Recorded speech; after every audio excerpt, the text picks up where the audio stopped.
কেমন আছেন সবাই? শীত তো প্রায় চলে গিয়েছে, তাও ভাবলাম যে একটা শীতের পেন্টিং করি। তো চলুন খুব ইজি ভাবে পেন্টিংটা করে ফেলি। এই পেন্টিংটা করতে চেয়েছিলাম সকালবেলা ভোরে, যখন অনেক বেশি কুয়াশা থাকে তেমন। পরে আমি আকাশটা সানসেটের মতো করে ফেলেছি। পেন্টিংটা দেখে আপনারা একটু কমেন্ট করে আমাকে জানাবেন, আকাশটা সকালবেলার মতো করলে ভালো হতো নাকি সানসেটটাই ভালো লাগছে। আমার গত উইন্টার একটা পেন্টিং এ একটা আপু কমেন্ট করেছিলেন, আপুটার নাম যাতে আমি বলি। তো আপুটার নাম হলো তাসফিয়া।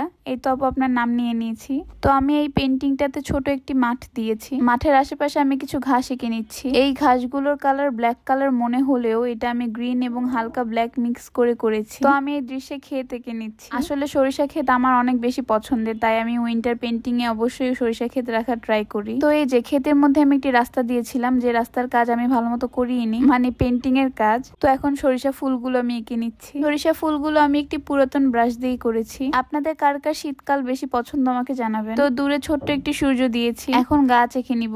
গাছে সূর্যের আলো পড়ছে বোঝাতে গাছের সামনে আমি একটু লাইট গ্রিন কালার দিয়েছি। তো আমার এই পেন্টিংটা কেমন হয়েছে কমেন্টে জানাতে ভুলবেন না।